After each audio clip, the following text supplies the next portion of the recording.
اللہ الرحمن الرحیم۔ السلام علیکم سامعین و ناظرین، میں ہوں عابد کمالوی اور آپ دیکھ رہے ہیں میرا یوٹیوب چینل آپ کا ٹی وی۔ آج ہم پھر آپ کی خدمت میں ایک غزل جو ہے اس کا تشریح اور ترجمہ پیش کر رہے ہیں۔ ندیم صاحب میرے پہلو میں موجود ہیں۔ کون سے شاعر ہیں سر؟ آج جو ہے اپنا شاعرہ ہیں جی سر۔ اچھا، پروین فنا سید پروین فنا سید بھی اردو ادب کی ایک بڑا نام ہے، بہت اچھی شاعرہ ہیں جی۔ تو ظاہر ہے ان کی غزل نصاب میں شامل ہوئی ہے۔ جی تو اگرچہ اور بھی بہت عمدہ شاعر ہیں، صاحبان دیوان ہیں، جی لیکن ٹیکسٹ بورڈ والوں کی یہ نگاہ التفات ہے جس پہ پڑ جائے جی تو وہ بہرحال یہ تو برسبیل تذکرہ آ گئی بات۔ تو مطلع کیا ہے سر؟ مطلع ہے اس کا، کاش طوفان میں سفینے کو اتارا ہوتا، کاش طوفان میں سفینے کو اتارا ہوتا، ڈوب جاتا بھی تو موجوں نے ابھارا ہوتا۔ کیا بات ہے! یہ مطلع ہے غزل کا کہ ہم نے اپنی کشتی کو اپنے سفینے کو جو دریا کے اوپر تیرتا ہے اس کو ہم نے موجوں کی نظر کر دیتے، ہم موجوں میں اتار دیتے۔ وہ ڈوبنا نہیں تھا، موجیں ایسے ایسے چلتی ہیں نا، تو جب کوئی چیز ڈوب رہی ہوتی ہے نا تو ایک بار موج اس کو اوپر اچھالتی ہے۔ ٹھیک، یہ دریا کا، موجوں کا ایک اصول ہے کہ ایک بار وہ اوپر اچھالتی ہے کہ اگر ہم ڈوب بھی جاتے نا تو موجوں نے ہمیں اوپر اچھال دینا تھا، کنارے پہ جو ہے نا وہ ہم کو پھینک دینا تھا، تو ہماری شناخت ہو جاتی، لوگ ہمیں کھینچ کے جو ہے نا وہ کنارے پہ لے آتے۔ اس لیے انسان کو چاہیے کہ وہ مشکلات کو جو ہے نا وہ پہلے اختیار کرے۔ جب مشکلات کو اختیار کر لے گا تو آسانیاں خود بخود ہی آ جائیں گی۔ موجوں سے کھیلنا، مشکلات سے سامنا کرنا جو ہے نا وہ انسان کو سیکھنا چاہیے، آنا چاہیے۔ جی سر دوسرا شعر ہے، ہم تو ساحل کا تصور بھی مٹا سکتے تھے، ہم تو ساحل کا تصور بھی مٹا سکتے تھے، لبے ساحل سے جو ہلکا سا اشارہ ہوتا۔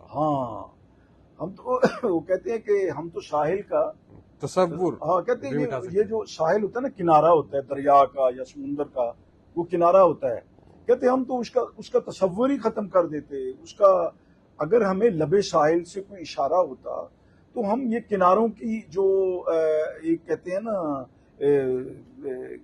کناروں پہ اپنا انحصار کرنا کہ کنارہ ملے گا، لیکن ہمیں لبے ساحل سے، لب کا مطلب ہوتا ہے کنارہ، کہ ہمیں ساحل کے کنارے سے اپنے محبوب کا کوئی حوصلہ آیا ہوتا، کوئی اس کا اشارہ حوصلہ افزا ہوتا کہ کوئی بات نہیں تم کنارے پہ لگ جاؤ گے، تو پھر جو ہے نا وہ ہم ساحل کا جو ہے نا وہ تصور ہی ختم کر سکتے۔ سر تیسرا شعر ہے، تم ہی واقف نہ تھے آداب جفا سے ورنہ، تم ہی واقف نہ تھے آداب جفا سے ورنہ، ہم نے ہر ظلم کو ہنس ہنس کے سہا ہوتا، ہم نے ہر ظلم کو ہنس ہنس کے سہا ہوتا، جی سہارا ہوتا۔ جی تم ہی، وہ کہتے اس میں پروین فنا سید کی غزل ہے، اس میں وہ کہہ رہی ہیں کہ تم ہی واقف نہ تھے آداب جفا سے ورنہ۔ وہ کہتے ہیں آداب، اچھا یہ جو جفا ہوتا ہے نا، یعنی کسی سے بے وفائی کرنا، اچانک چھوڑ دینا، تعلق کو اچانک ختم کر دینا، بے اتنائی برتنا اور کجادائی کرنا، یعنی ایسے ہی مطلب ہے کہ پریشان کرنا۔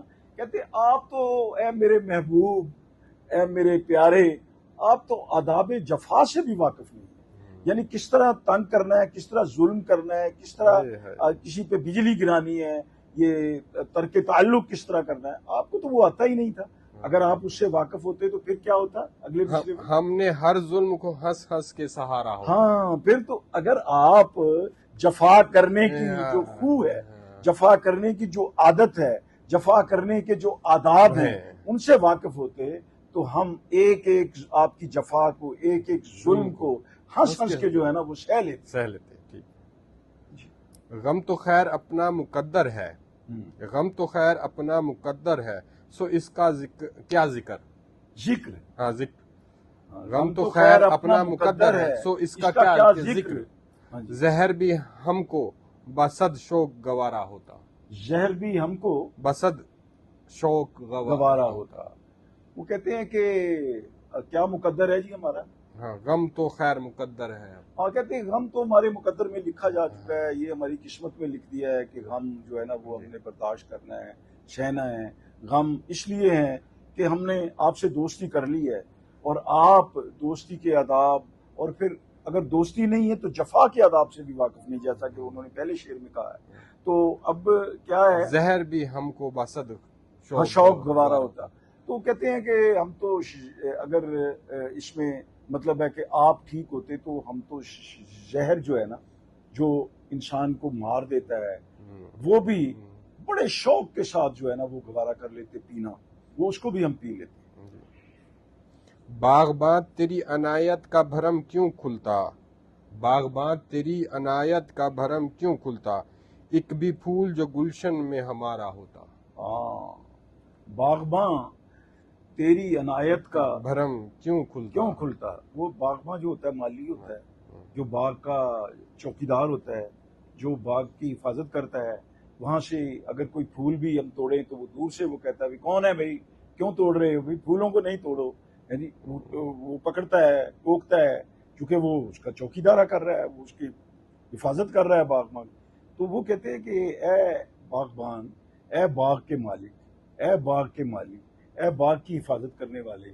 आगे क्या है, तेरी अनायत का भरम क्यों खुलता, तेरी जो अनायत है ना, मतलब तू जो एक फूल भी नहीं तोड़ने देता, तो जो तेरा भरम है ना, कि एक तो है ना शौक से कोई कहे कि आओ जी आओ बाग की सैर करें, फूल तोड़ें, जहां से मर्जी फल खाएं, फूल चुनें, फूल लें, तो लेकिन ये है कि तेरी अनायत जो है ना वो उसका भरम खुल गया है। वो तेरी जो सारी वो सखावत थी ना, उसका भरम, उसका राज, उसका भेद जो है ना वो खुल गया है। एक भी फूल जो गुलशन में हमारा होता। हाँ, अगर एक भी फूल, पौधा नहीं, एक फूल भी ये हमारी मलकियत होता, हमारी ओनरशिप होती उस पर, तो फिर तेरी अनायत का भरम तो जो है ना वो मतलब है कि खुल गया, खुल जाता कि तू कितना मतलब है कि सखी है अगर एक भी फूल हमारा होता है। क्योंकि अब तू सारा इसमें बन के बैठा है, मालिक बन के बैठा है, इसलिए तेरी सखावत जो है हमने देख ली कि तूने एक पत्ती भी जो है ना वो हमें नहीं उठाने दी यहाँ से। जी,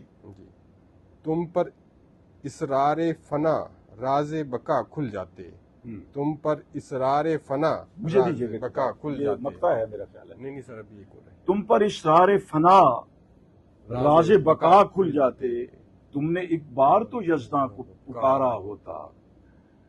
वो इसमें शायरा कह रही हैं कि इसरार फना, इसरार का मतलब होता है राज, भेद, और ये पूरे जितने भी, और राज बका का मतलब है कि इंसान की जो मरने के बाद भी बनी उसका जिक्र जो है ना वो बाकी रहे। यानी एक बका है, एक फना है। फना है, हर चीज फानी है, दुनिया ने फना हो जाना है। तुमने एक बार तो जज्बा कि खुदा को एक बार तो दिल से पुकारते, तुम पे ये फना के और बका के सारे राज जो है ना वो खुल जाते कि ये जिंदगी, दायमी जिंदगी क्या है और फना होने वाली जिंदगी क्या है। दायमी जिंदगी वो है जिसमें ऐसे काम करता है इंसान कि उसका नाम रहती दुनिया तक जिंदा रहता है। ये तो है इसरार बका।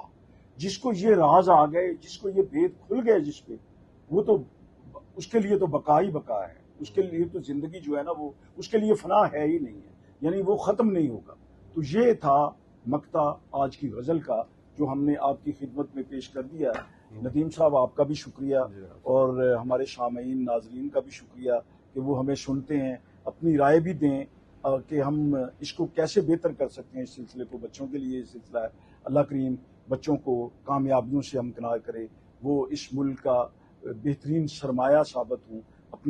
अपने इर्द गिर्द का और प्यारे वतन पाकिस्तान का बहुत ख्याल कीजिए। पाकिस्तान को अपनी दुआओं में हमेशा याद रखें। बहुत शुक्रिया।